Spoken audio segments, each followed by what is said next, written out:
नमस्कार, स्वागत है आपका भारत एक्सप्रेस में। मैं हूं आपके साथ आरती पाठक। सियासत का खेल हमेशा ही काफी दिलचस्प होता है। इस खेल में कब किसके साथ क्या हो जाए कोई नहीं जानता।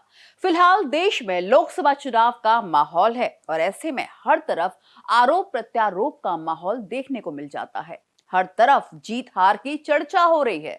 सोशल मीडिया से लेकर अखबारों तक हेडलाइन में पीएम मोदी, राहुल गांधी और सपा नेता अखिलेश यादव के साथ साथ कई सारे नेताओं के बयान सुर्खियों में छाए हुए हैं। इस बीच उत्तर प्रदेश की कन्नौज लोकसभा सीट काफी चर्चा में बनी हुई है।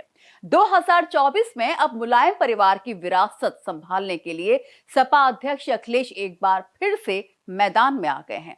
अब प्रत्याशी के तौर पर अखिलेश मैदान में हैं, तो कन्नौज का सियासी रण काफी दिलचस्प हो गया है।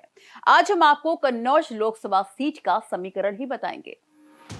कन्नौज का सियासी रण, बदला चुनावी समीकरण।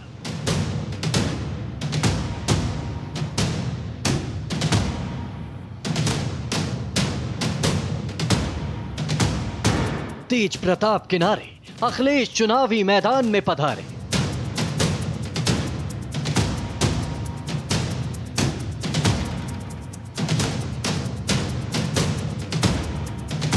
बीजेपी सपा आमने सामने, मुकाबला हुआ दिलचस्प।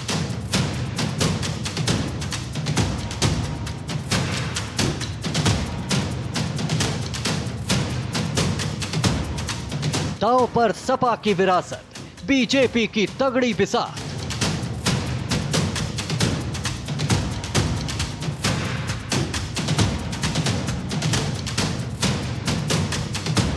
भीषण हुई चुनावी जंग, किसकी जीत किसकी हार।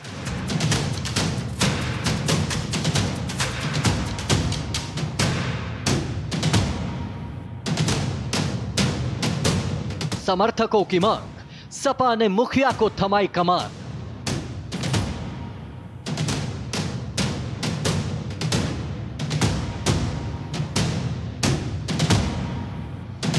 कन्नौज पर सबकी नजर, 4 जून को क्या होगा मंजर।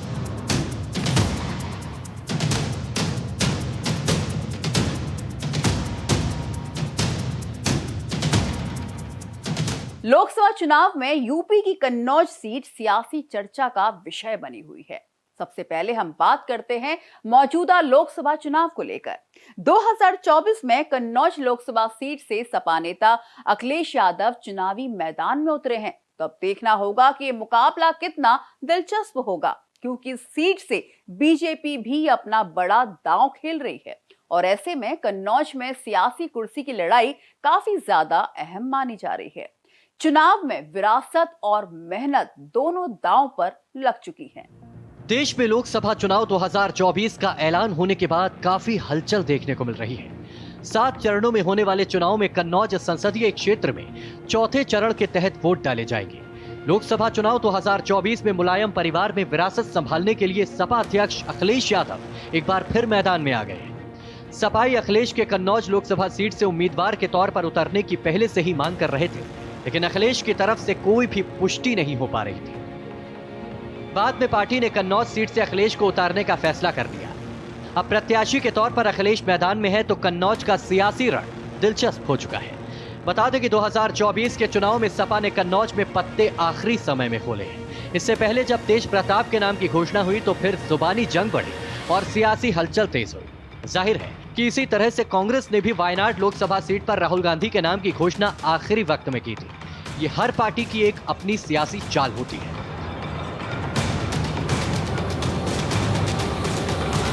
सपा अध्यक्ष अखिलेश यादव ने कन्नौज लोकसभा सीट से चुनाव लड़ने की घोषणा के बाद फेसबुक पोस्ट में लिखा, कन्नौज क्रांति अब होकर रहेगी। सुगंध की नगरी सकारात्मक राजनीति के जवाब के रूप में नकारात्मक राजनीति करने वाली भाजपा को जिस तरह की पराजय की ओर ले जा रही है, इतिहास में उसे कन्नौज क्रांति के नाम से जाना जाएगा। जनतंत्र में जनता की मांग ही सर्वोपरि होती है। कन्नौज के हर गांव गली गलियारे से जो आवाज उठ रही है, साथ ही जो सपा और इंडिया गठबंधन के स्थानीय नेताओं कार्यकर्ताओं की भी पुरजोर मांग है, उससे राखों पर कन्नौज क्रांति होकर रहेगी। मोहब्बत की महक फैलानी है, हमको लिखनी नई कहानी है। कन्नौज के मौजूदा बीजेपी सांसद सुब्रत पाठक हैं। वो इस बार भी मैदान में हैं और नामांकन करा चुके हैं। सपा के दाव पर उन्होंने कहा कि प्रदेश में अखिलेश यादव सबसे बड़ा सांप्रदायिक चेहरा है, वो माफियाओं के मातम में जाते हैं। कन्नौज की जनता ने हमेशा इतिहास लिखा है, इस बार भी अखिलेश को पराजित करने का मन हर जन बना चुका है। फिर बनने जा रहा इतिहास दुनिया देखेगी। खैर, ऐसे में मुकाबला काफी दिलचस्प हो चला है। कन्नौज सीट पर सपा और बीजेपी दोनों ही दलों के दिग्गजों की प्रतिष्ठा दांव पर है। तो ऐसे में अखिलेश यादव के नामांकन भरने के बाद बीजेपी ने भी घेरना शुरू कर दिया है। ऐसे में जमकर आरोप प्रत्यारोप का माहौल देखने को मिल रहा है। जहां एक तरफ बीजेपी जीत की पूरी तैयारी कर चुकी है, वहीं सपा भी अपनी सियासी चाल बहुत ही सोच समझ कर चल रही है। अब हम बात करेंगे कन्नौज सीट के चुनावी इतिहास के बारे में। यूपी की कन्नौज सीट जो समय हॉट सीट बनी हुई है, इस सीट पर अब इस बार किसका कब्जा होगा ये तो कुछ दिनों में पता चल जाएगा। लेकिन ये सीट हमेशा से किसके पक्ष में रही है और इस सीट पर किस तरीके से मुलायम परिवार का कब्जा रहा, इसको लेकर अब हम आपको बताएंगे। उत्तर प्रदेश की राजधानी लखनऊ से करीब 150 किलोमीटर की दूरी पर स्थित कन्नौज लोकसभा सीट सूबे की हाई प्रोफाइल सीटों में से एक है। मशहूर समाजवादी नेता राम मनोहर लोहिया से लेकर सपा संस्थापक मुलायम सिंह यादव तक ने संसद में इस लोकसभा क्षेत्र का प्रतिनिधित्व किया है। इस सीट पर अब तक बीजेपी 2 बार जीती है, जबकि बसपा को यहां जीत नसीब नहीं हुई है। इस बीच कन्नौज लोकसभा सीट काफी सुर्खियों में है। इसकी वजह खुद सपा चीफ अखिलेश यादव है। अखिलेश यादव ने कन्नौज लोकसभा निर्वाचन क्षेत्र से नामांकन दाखिल कर दिया है। इस सीट पर अखिलेश यादव का मुकाबला भारतीय जनता पार्टी के सुब्रत पाठक से है। इससे पहले कन्नौज सीट से समाजवादी पार्टी ने लालू यादव के दामाद तेज प्रताप यादव को उतारा था, क्योंकि लोकसभा चुनाव को लेकर पहले अखिलेश यादव के चुनावी मैदान में न उतरने की घोषणा की गई थी। हालांकि बाद में कार्यकर्ताओं के दबाव के कारण उन्हें अपने निर्णय को बदलना पड़ा। अखिलेश अभी मैनपुरी की करहल सीट से विधायक है। उन्होंने कन्नौज लोकसभा सीट से चौथी बार चुनावी मैदान में कदम रखा है। अखिलेश के कन्नौज सीट से नामांकन कराने के साथ ही ये उत्तर प्रदेश की सबसे लोकप्रिय सीटों में से एक बन गई है। इत्र नगरी के नाम से मशहूर कन्नौज सीट को समाजवादी पार्टी का एक मजबूत गढ़ माना जाता है। हालांकि पिछले चुनाव में सुब्रत पाठक ने अखिलेश की पत्नी डिंपल यादव को हरा दिया था। कन्नौज सदियों से इत्र उद्योग में अग्रणी रहा है और इत्र ही यहाँ की अर्थव्यवस्था की रीढ़ है। अखिलेश यादव ने साल 2000 में अपनी सियासी पारी का आगाज कन्नौज सीट से ही किया था। अखिलेश ने पिता मुलायम सिंह यादव के इस्तीफे के बाद खाली हुई इस सीट से उपचुनाव लड़ा था और जीत हासिल की थी।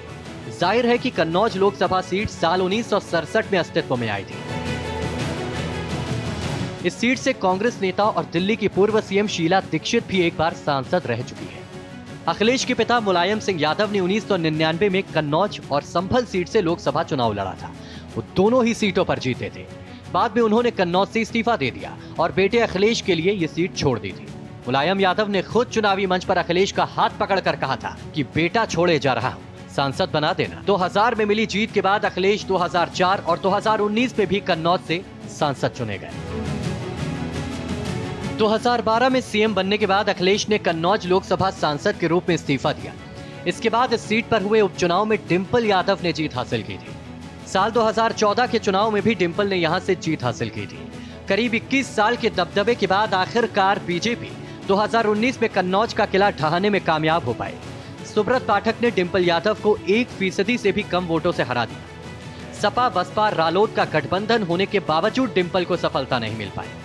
बीजेपी के सुब्रत पाठक को 5,63,087 वोट, जबकि डिंपल यादव को 5,50,734 वोट मिले थे। इस तरह से बीजेपी ने सालों बाद इस सीट पर जीत हासिल की थी। अब 2024 में अखिलेश के फिर मैदान में आने से कन्नौज बीजेपी और सपा के बीच करीबी मुकाबले की ओर बढ़ रहा है।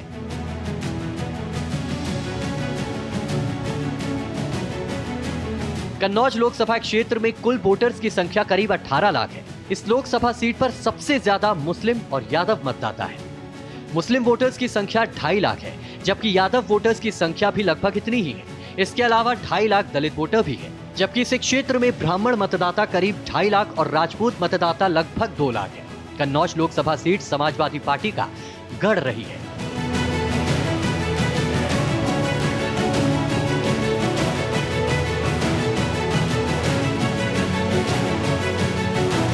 लोकसभा चुनाव में मुलायम सिंह यादव के परिवार से इस बार 4 लोग सपा के टिकट पर चुनावी मैदान में उतरे हैं, जो अपने आप में काफी दिलचस्प बात है। जाहिर है कि मुलायम ने अपने परिवार के हर उस शख्स को सियासी पारी खेलने का मौका दिया जिसने राजनीति में आने की रुचि दिखाई। मुलायम ने सिर्फ अपने बेटे भाई को राजनीति में आगे नहीं बढ़ाया, बल्कि भतीजे और बहू को भी सियासत में लाने का काम किया। तो अब हम बात करेंगे अखिलेश यादव के परिवार और सियासत को लेकर। समाजवादी पार्टी का गठन करने के बाद मुलायम सिंह यादव ने सैफई परिवार को राजनीति में लाने का काम किया। इसके लिए उन्होंने खुद ही सियासी जमीन तैयार करने का काम किया है। मुलायम सिंह एक साथ 2 लोकसभा सीटों से चुनावी मैदान में उतरे और जीतने के बाद एक सीट छोड़ देते थे, जहां से फिर सैफई परिवार को कोई चुनाव लड़ा और जीतकर संसद पहुंचे। इस तरह मुलायम सिंह अपने बेटे अखिलेश यादव से लेकर भाई राम गोपाल यादव, शिवपाल यादव और भतीजे धर्मेंद्र यादव और तेज प्रताप यादव को सियासी तौर पर स्थापित करने का काम किया। आपको बता दें कि मुलायम सिंह यादव ने 70 के दशक में राजनीति में कदम रखा। 1967 में नत्थू सिंह ने खुद राम मनोहर लोहिया से कहकर मुलायम सिंह यादव को जसवंत नगर सीट से विधानसभा चुनाव में टिकट दिलाया था। मुलायम सिंह यादव पहली ही बार में कांग्रेस के दिग्गज नेता को मात देने में सफल रहे। 28 साल की उम्र में मुलायम सिंह उत्तर प्रदेश के सबसे युवा विधायक चुने गए। इसके बाद फिर कभी पलट कर नहीं देखा और यूपी के 3 बार मुख्यमंत्री भी बने। सपा का गठन 1992 में मुलायम सिंह यादव ने किया और 1996 में पहली बार लोकसभा चुनाव लड़ा। खास बात यह है कि मुलायम सिंह यादव ने मैनपुरी सीट को अपनी कर्मभूमि बनाया, लेकिन उसके बाद उन्होंने संभल और कन्नौज सीट से अपनी किस्मत आजमाने का काम किया। मुलायम सिंह यादव यहीं तक सीमित नहीं रहे, बल्कि पूर्वांचल की आजमगढ़ लोकसभा सीट को भी अपनी जद में ले लिया। मुलायम सिंह यादव ने अपने राजनीतिक जीवन में मैनपुरी, संभल, कन्नौज और आजमगढ़ लोकसभा सीट का प्रतिनिधित्व किया। मुलायम सिंह यादव 2 लोकसभा सीटों से चुनाव लड़ते और जीतने के बाद एक सीट अपने परिवार के सदस्य को सौंप देते। मुलायम सिंह यादव ने अपने सियासी वारिस के तौर पर अखिलेश यादव को यूपी के राजनीति में स्थापित किया।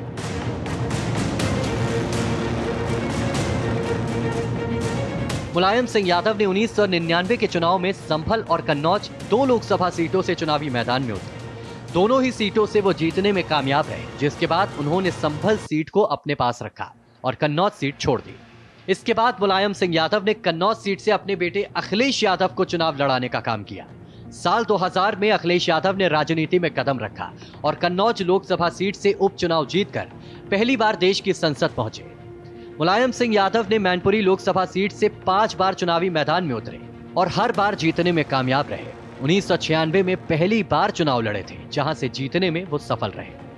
मुलायम सिंह यादव इसके बाद 2004, 2009, 2014 और 2019 में मैनपुरी सीट से संसद पहुंच गए। 2004 में सांसद रहते हुए यूपी के मुख्यमंत्री बने तो उन्होंने मैनपुरी लोकसभा सीट से इस्तीफा दे दिया, जिसके बाद धर्मेंद्र यादव चुनाव लड़े और जीतने में सफल रहे। इसी तरह 2014 में मुलायम सिंह यादव ने मैनपुरी और आजमगढ़ सीट से अपनी किस्मत आजमाई और दोनों ही सीटों से जीतने में कामयाब रहे। मुलायम सिंह ने बाद में मैनपुरी सीट छोड़ दी, जहां से उनके भतीजे तेज प्रताप यादव चुनाव लड़े और जीतकर सांसद बने। हालांकि 2019 में मुलायम सिंह फिर से मैनपुरी सीट से चुनाव लड़ने का फैसला किया तो तेज प्रताप यादव ने छोड़ दिया। 2022 में मुलायम सिंह के निधन के बाद मैनपुरी सीट से डिंपल यादव उपचुनाव में सांसद चुनी गए। अब दोबारा से मैनपुरी सीट से चुनावी मैदान में डिंपल यादव उतरी हैं। इस बार डिंपल की किस्मत पर जनता क्या फैसला करेगी ये तो जल्द ही पता चल जाएगा, परंतु डिंपल ने अपनी जीत के लिए कड़ी मेहनत की है। डॉक्टर राम मनोहर लोहिया की कर्म भूमि रही कन्नौज में जब खांटी समाजवादी व राजनीति के मंझे पहलवान मुलायम सिंह यादव ने राजनीतिक विरासत संभाली तो फिर उनके कभी पांव नहीं उखड़े।